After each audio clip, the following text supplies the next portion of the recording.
Afternoon everyone, हम start करेंगे। कल मैंने आपको संज्ञा करवाया था, तो आज हम इसकी एक्सरसाइज कर रहे हैं। इसमें पहला क्वेश्चन है बातों बातों में मौखिक।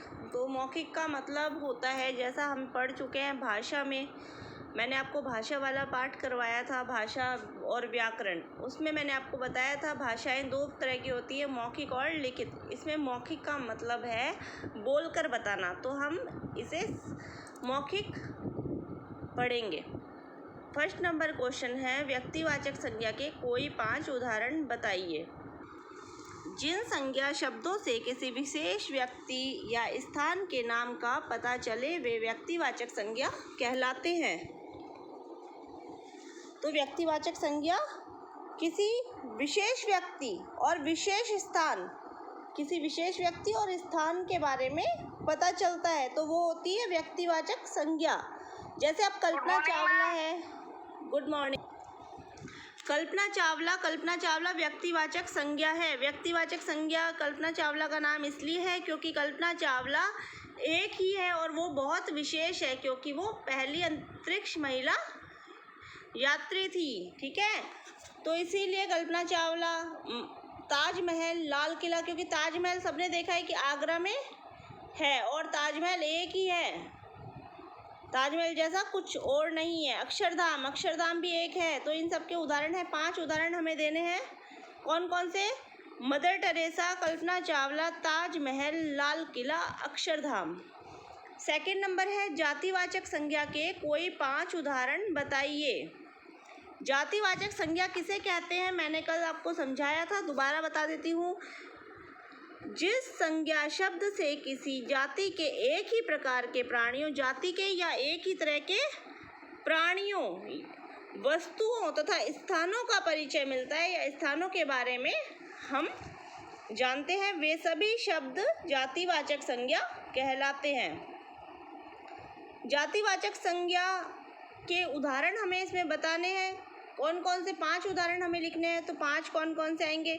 शेर, भालू, हाथी, कार, मेज, ताला, ये सभी जातिवाचक संज्ञा है। इसके अलावा और भी उदाहरण जैसे सैनिक, छात्र, कंप्यूटर, क्योंकि इसमें एक ही तरह के, एक ही प्रकार के प्राणियों, वस्तुओं और स्थानों की जानकारी मिलती है, इसलिए ये उदाहरण इनके लिखने हैं। ठीक है, अब तीसरा है भाववाचक संज्ञा के 5 उदाहरण बताइए। तो भाववाचक संज्ञा के उदाहरण, भाव जैसा नाम से ही पता चल रहा है, भाव का मतलब होता है विचार।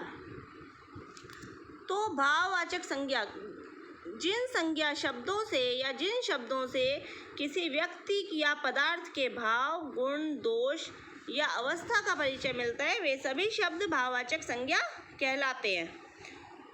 तो इसके उदाहरण हम लिखेंगे मित्रता, बचपन, हरियाली, खुशी, गुस्सा, सर्दी, गर्मी, ये सब इसके उदाहरण हैं। इनमें से हम कोई 5 उदाहरण लिख देंगे। तो 5 उदाहरण हम लिखेंगे मित्रता, बचपन, हरियाली, क्रोध, सुख दुख, ये हमारे 5 उदाहरण हुए।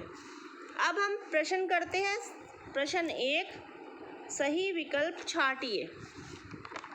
क नंबर है संज्ञा किसे कहते हैं? संज्ञा कहते हैं, ऑप्शन दे रखे हैं 4, इनमें से आपको सही ऑप्शन पे राइट लगाना है। तो पहला ऑप्शन है प्रत्येक शब्द को, सेकंड है किसी व्यक्ति, वस्तु, स्थान या भाव के नाम को, थर्ड ऑप्शन है केवल दिखाई देने वाली वस्तुओं को, फोर्थ ऑप्शन है इनमें से किसी को नहीं। तो जैसा कि हम जानते हैं कि संज्ञा किसे कहते हैं, किसी व्यक्ति, वस्तु, स्थान या भाव के नाम को, क्योंकि संज्ञा की यही परिभाषा है, तो इसलिए इस पे राइट आएगा।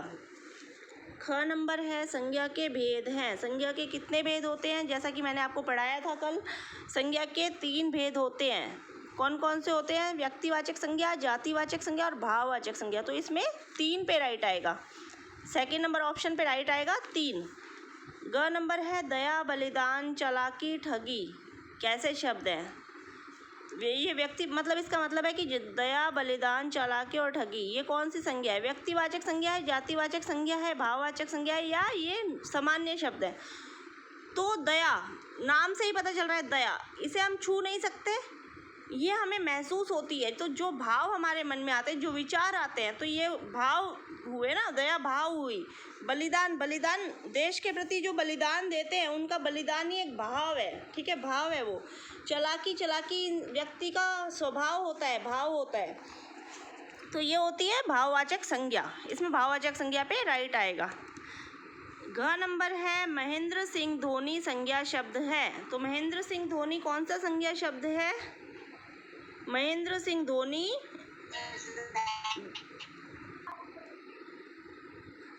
सिंह धोनी कौन सा शब्द, संज्ञा शब्द है? व्यक्तिवाचक है, भाववाचक है, जातिवाचक है, या इनमें से कोई नहीं? तो नाम है, व्यक्ति विशेष का नाम है महेंद्र सिंह धोनी, इसलिए इसमें आएगा व्यक्तिवाचक संज्ञा। ये इसका राइट आंसर है। सेकंड नंबर क्वेश्चन है व्यक्तिवाचक संज्ञा किसे कहते हैं? कोई 2 उदाहरण दीजिए। अभी मैंने आपको इसकी परिभाषा बताई थी, व्यक्तिवाचक संज्ञा किसे कहते हैं। तो इसमें वही परिभाषा आएगी, जिन सब शब्दों से किसी विशेष व्यक्ति या स्थान के नाम का पता चले उसे हम व्यक्तिवाचक संज्ञा कहते हैं। अब इसके कोई 2 उदाहरण लिखने हैं तो हम कौन कौन से लिख देंगे? ताजमहल लिख देंगे और कल्पना चावला लिख देंगे। इसके 2 उदाहरण हुए।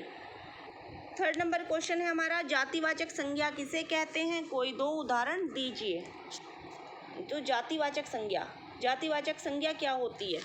जातिवाचक संज्ञा होती है जिस शब्द से हमें किसी जाति के या एक ही प्रकार के प्राणियों, वस्तुओं तथा स्थानों की जानकारी मिलती है या स्थानों का परिचय मिलता है, वे शब्द जातिवाचक संज्ञा के अंतर्गत ही आते हैं, उन्हें जातिवाचक संज्ञा ही कहते हैं। अब इसके उदाहरण है, उदाहरण बहुत सारे मैंने आपको बताए, जैसे सैनिक, छात्र, कंप्यूटर, फल, सब्जी, आदमी, बच्चा, त्योहार, कमरा, अध्यापक है, ठीक है, लड़की है, खिलौना है, पेड़ पौधे, ये सारे जातिवाचक संज्ञा के ही उदाहरण हैं। तो इसके 2 उदाहरण लिखने हमें, हम इनमें से कोई 2 लिख देंगे, जैसे फल, सब्जी, ये लिख देंगे हम। इसके बाद है नेक्स्ट क्वेश्चन नंबर 4, भाववाचक संज्ञा किसे कहते हैं? कोई 2 उदाहरण दीजिए। तो भाववाचक संज्ञा मैंने अभी आपको जैसे बताया था कि भाव होता है मन के विचार, मन में भाव उत्पन्न होना या विचार पैदा होना, मन में विचार आना। हम किसी चीज़ के लिए सोचते हैं तो वो हमारे मन के भाव होते हैं। तो इसकी परिभाषा हम क्या लिखेंगे? भाववाचक संज्ञा किसे कहते हैं? भाववाचक संज्ञा जिस शब्दों से किसी व्यक्ति के या पदार्थ के भाव, गुण, दोष या अवस्था की जानकारी मिले या अवस्था का परिचय मिले, वे सभी शब्द भाववाचक संज्ञा कहलाते हैं।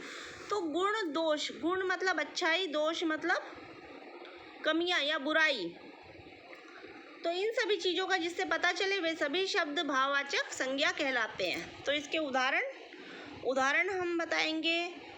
हम बहुत सारे उदाहरण हैं इसके, जैसे ईमानदारी है, सुख है, दुख है, सर्दी है, गर्मी है, हरियाली, बचपन, मित्रता, मोटापा, क्रोध, हंसी, ठीक है, सुख, दुख, दर्द, खुशी। क्योंकि दर्द इसलिए है क्योंकि दर्द जब हमें चोट लगती है तो हमें दर्द होता है। तो दर्द कोई दिखाई देने वाली चीज़ नहीं है, दर्द महसूस होने वाली चीज़ है जो हमें महसूस होता है।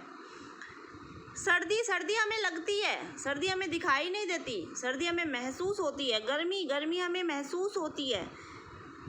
गुस्सा हमारे अंदर एक स्वभाव है, गुस्सा हमें आता है, भाव है वो भी एक, ठीक है। खुशी, जब हम खुश होते हैं तो खुशी होती है हमें किसी चीज़ की, वो हमारे अंदर का भाव है। तो ये सब है भाववाचक संज्ञा के उदाहरण। हम 2 उदाहरण लिख देंगे, इनमें से कोई भी 2, जैसे हम लिख देंगे खुशी और गुस्सा, 2 उदाहरण इनके लिख देंगे। अब हम प्रश्न नंबर 5 कर रहे हैं। रिक्त स्थानों में कोष्टक में दिए गए संज्ञा शब्दों में से उचित संज्ञा शब्द छांटकर भरिए।